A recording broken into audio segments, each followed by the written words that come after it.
జై శ్రీరామ్ అండి అందరికీ. వీడియో స్టార్ట్ అవ్వడానికి ముందు ఒక చిన్న అలర్ట్ చెప్దామనుకున్నాను. ఇది రీసెంట్గా మన సిస్టర్స్లో ఒకరికి జరిగిన ఫ్రాడే అనమాట. ఆ సిస్టర్ చాలా బాధపడ్డారు. అసలు ఆ ఫ్రాడ్ ఏంటి, ఏం జరిగింది అనేది ఈ వీడియో వింటే మీకు అర్థమవుతుంది. సో ఏంటంటే, ఇన్స్టాలో అమృత కలెక్షన్స్ అనే ఒక పేజ్ ఉందన్నమాట. అయితే ఆమెకి ఒక డ్రెస్ అనేది నచ్చి సమ్ అమౌంట్ అనేది పే చేశారనమాట. అది కూడా ఫ్యాన్ పేజ్ అంటే మీకు ఎలా చెప్పాలంటే, మైనర్స్ కోసం ఏర్పాటు చేసిన ఒక యాప్ అనమాట.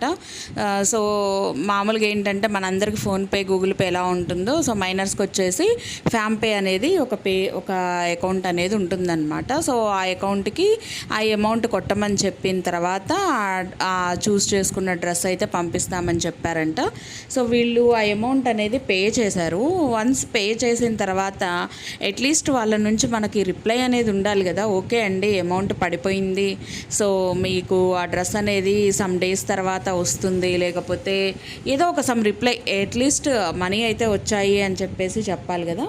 సో అలా ఏమీ చెప్పకపోగా కాల్ చేస్తే నాట్ రెస్పాన్స్ అనమాట. No response. అసలు ఎలా వాళ్ళని అప్రోచ్ అవ్వాలి అనేది తెలవట్లేదు. సో అదేంటంటే, చాలా వరకు ఒక 699 కదా, 700 కదా అని మీరు అనుకోవచ్చు. సో అదంత ఈజీ కాదు కదా. దాదాపు ఒక 10 మంది అలా పే చేశారంటే వాళ్ళకి ప్రాఫిట్ 7000. బట్ ఇండివిజువల్గా చూసినట్టయితే ఒక్కొక్కళ్ళకి 700. అంత ఈజీ అమౌంట్ ఏం కాదు కదా. ఒక 10 రూపాయలు, 20 రూపాయలు అని అనుకోవడానికి కూడా. సో ఎంతో ఇష్టంగా ఆ డ్రెస్ కొనాలి అని చెప్పి ఆర్డర్ అయితే పెట్టుకుంటారు కదా. సో ఆ డ్రెస్ రాకపోగా అమౌంట్ కూడా వేస్ట్ అయింది, మేము మోసపోయామనే బాధే చాలా ఎక్కువగా ఉంటుంది. అయితే ఆ సిస్టర్ ఏం చెప్పారంటే, మాలాగా చాలామంది కూడా అలా మోసపోతూ ఉంటారు కదా సిస్టర్.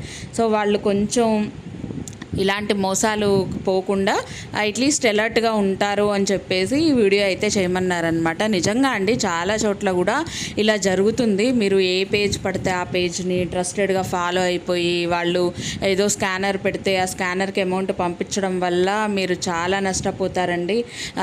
అవి రాకపోగా అట్లీస్ట్ వాళ్ళ నుంచి రిప్లైస్ కూడా ఉండవు. సో ఇప్పుడు జనరేషన్ మొత్తం ఎలా అయిపోయిందంటే, వాళ్ళు డైరెక్ట్గా షాప్లకు వెళ్ళడం మానేసి ఆన్లైన్ షాపింగ్స్ అనేవి ఎక్కువగా చేస్తున్నారు. మంచిది ఆన్లైన్ షాపింగ్ అనేది.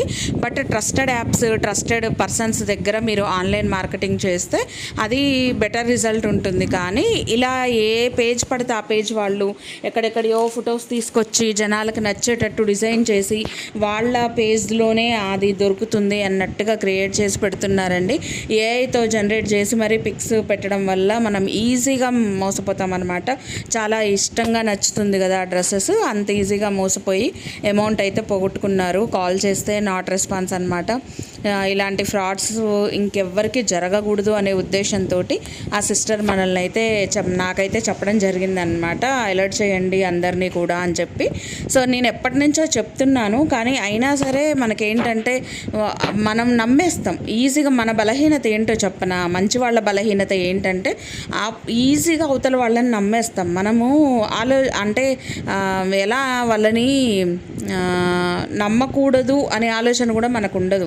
ఎందుకంటే మనలో ఆ మంచితనం అనేది ఉంది కాబట్టి మనం ఆటోమేటిక్గా అందరూ కూడా మనలాంటి మంచి వాళ్ళే అని అనుకుంటాం అన్నమాట. కానీ అవతల ఉన్నది చాలా వరకు చెడు జరుగుతుందండి. చాలా చెడ్డవాళ్ళే ఎక్కువగా ఉన్నారు. సో కాబట్టి పాప మా సిస్టర్ నిజంగా మోసపోయారు. నాకు కూడా చూడంగానే చాలా బాధ అనిపించింది. సో ఇంకెవ్వరు ఇలా కూడా షాపింగ్ అనేది చేయమాకండి. ఆన్లైన్లో అన్ని పేజెస్ కూడా ట్రస్టెడ్ కాదు. ఈ వీడియో కనుక ఆమె మౌనిక కలెక్షన్స్ ఆమె చూస్తే మాత్రం నిజంగా వాళ్ళ మనీ అయితే వాళ్ళకి వెనక్కి ఇవ్వాల్సిందే. అది నేనైతే డిమాండ్ చేస్తాను. ఇంకా వాళ్ళు ఇవ్వకపోతే మాత్రం నేను సీరియస్గా అయితే యాక్షన్ తీసుకోవాల్సి ఉంటుంది.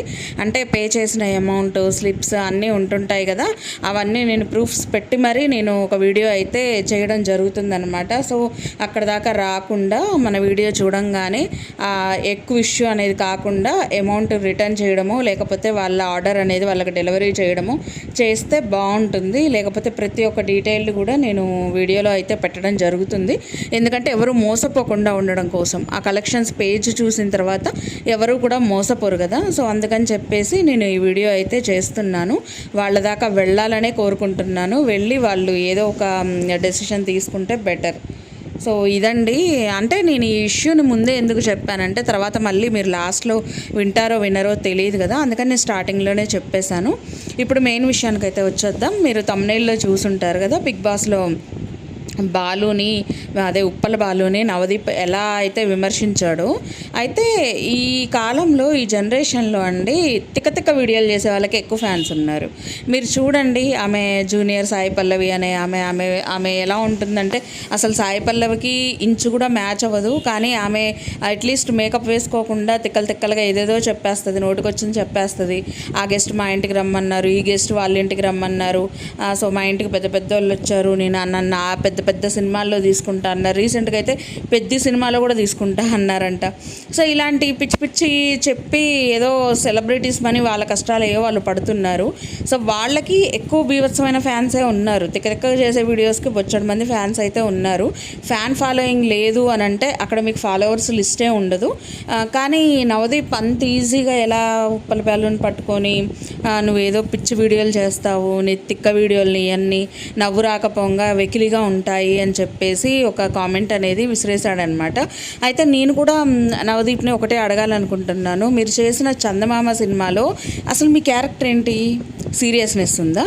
సిల్లీగా పిచ్చి జోకులు వేసుకుంటూ ఎకిల్ నవ్వులు నవ్వుకుంటూ సేమ్ ఉప్పల్ బాలు బయట ఎలా ప్రవర్తిస్తారో మీరు సినిమాలో అలా ప్రవర్తించారు. సో దాన్ని పట్టుకొని మీరు కూడా పిచ్చి వీడియోస్ చేస్తారు, మీరు కూడా పిచ్చి సినిమాలు చేస్తారు అంటే అప్పుడు మీరు ఎలా ఫీల్ అవుతారు? హట్ అవుతారు కదా, ఇది పెద్ద సినిమా చేశాము అని ఫీల్ అవుతారు కదా, హట్ అయిపోతారు కదా. సో అందరూ అంతే కదా. ఇప్పుడు మీకు నచ్చకపోతే ఆడిషన్స్కి పిలవకండి, అసలు సెలెక్ట్ చేయమాకండి.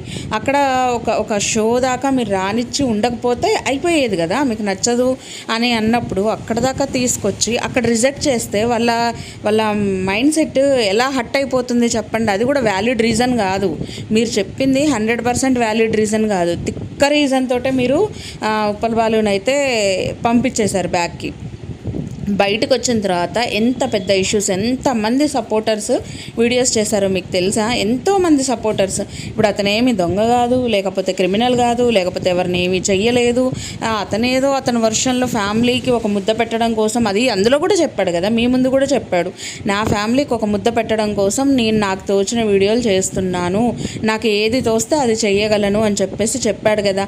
అతని మీద ఉన్న ఒక రాంగ్ డెసిషన్ని మళ్ళీ రైట్గా మార్చాలి అని చెప్పేసి అది కూడా నేను ఇందుకే ఈ షోకి వచ్చానని కూడా చెప్పాడు. మరి అదే విషయం ఇంతకుముందు సంజనా గర్లాని విషయంలో కూడా ఆమె ఏదైతే బయట ఒక టాక్ వచ్చిందో ఆ టాక్ని పొగట్టుకోవడం కోసం బిగ్ బాస్కి వచ్చానని చెప్పింది. ఆవిడ్ని తీసుకున్నారు. మరి అటు మేలు ఫీమేల్ కానీ తమన్నా సింహాద్రిని తీసుకున్నారు. ఎంతోమంది పోయినసారి ప్రియాంక సింగ్ని తీసుకున్నారు, ట్రాన్స్జెండరే కదా. సో ఇప్పుడు కూడా మరి అలానే అనుకోవచ్చు కదా, ఎందుకు అతన్ని కావాలని టార్గెట్ చేసి ఎయిమ్ చేసి మాటలతో కుచ్చి అక్కడ దాకా తీసుకొచ్చి అక్కడ బాధ పెట్టి ఎందుకు బ్యాక్కి పంపించారో నిజంగా నాకు ఇప్పటికీ అర్థం కావట్లేదు. అదో ఒక రకంగా షేమ్ ఫీలింగ్. అలానే శ్రీముఖి ఇంకొకలాగా బిహేవ్ చేసింది ఇంకొక పర్సన్ విషయంలో. రన్ రాజా అనే ఒక అతని దగ్గర చాలా, అంటే ఇప్పుడు ఒక అబ్బాయి వచ్చాడు స్టార్టింగ్ ఎపిసోడ్ ఫస్ట్లో స్టార్టింగ్లోనే, ఇప్పుడు ఎపిసోడ్ సెకండ్లో స్టార్టింగ్లోనే వచ్చాడు. ఆ అబ్బాయితోటేమో నీది అదే నిజామాబాద్ ఆదిలాబాద్ ఏదో ఒకే ఏరియా, నీది ఒక ఏరియా నాది ఒక ఏరియా అని చేతులతోటి ఇలా క్లాప్స్ కొట్టించుకున్నారు ఇద్దరు చక్కగా. మరి అతను మీకు తెలియని పర్సనే కదా, మరి అతని దగ్గరికి పోయి చేతిలో చెయ్యేసి మరి క్లాప్ కొట్టి మంచిగా ఒకళ్ళనొకళ్ళు సపోర్ట్ చేసుకున్నప్పుడు ఇతను ఏమనిపించింది అంటే ఫేస్ కొంచెం నల్లగా ఉంటే పనికిరారు, లేకపోతే కొంచెం ఓవర్ యాక్షన్ చేశాడని దూరం పెట్టారు. సో ఓకే, అతన్ని అయితే ఓవర్ యాక్షన్ కొంచెం ఎక్కువైంది కాబట్టి మీరు దూరం పెట్టారు. సరే, ఇదంతా పక్కన పెట్టినట్టయితే అసలు ఈ షోనే పరమ వరస్ట్. అందులో ఉప్పల బాలుని రిజెక్ట్ చేస్తే మీ అంత వరస్ట్ ఇంకొకరు లేరు. పోయినసారన్నా మీ సెలెక్షన్ బాగుంది కానీ ఈసారి అస్సలు బాగాలేదు. అసలు అట్లీస్ట్ పోయినసారి రిజెక్ట్ అయిన వాళ్ళల్లో కొంతమంది పాపం మంచి వాళ్ళు ఉన్నారు. అట్లీస్ట్ వాళ్ళని ఈ సీజన్ కన్నా రప్పిస్తే చాలా బాగుండేది కదా. అందరికీ ఆడిషన్ పేరుతో అందరినీ పిలిచారు, స్టేజ్ మీద పట్టుకొని అందరినీ నెగ్లెక్ట్ చేశారు. ఏంటో వాళ్ళతోటి టైంపాస్ వీడియోస్ చేశారు, అవి ప్లే చేసేశారు. కానీ వాళ్ళని మాత్రం సెలెక్ట్ చేయలేదు, బయటకు పంపించేశారు. నాకెందుకు అసలు ఈసారి జెన్యూన్గా షో నడుచుద్ది అని నాకైతే అనిపించట్లేదు. అట్టర్ ఫ్లాపే అయిపోయిద్ది అని చెప్పేసి మీ ముగ్గురిని చూసిన తర్వాతే నాకు అర్థమవుతుంది. అసలు వ్యాలిడ్ రీజన్ లేకుండా ఒక మామూలు అతనికి ఇన్స్టాలో ఫాలోవర్స్ని చూడండి ఎంతమంది ఉన్నారో, మరి వాళ్ళంతా ఫ్యాన్స్ కాదా? పిచ్చెక్కిపోయి ఏదో పిచ్చోళ్ళలాగా బటన్ నొక్కేశారని మీ ఫీలింగా? సరే చూద్దాం నెక్స్ట్ ఏమవుతుందో. సో వీడియో అయితే ఇదేనండి. మీ అందరికి నచ్చితే లైక్ చేయండి, షేర్ చేయండి, అలానే సబ్స్క్రైబ్ చేసుకోండి.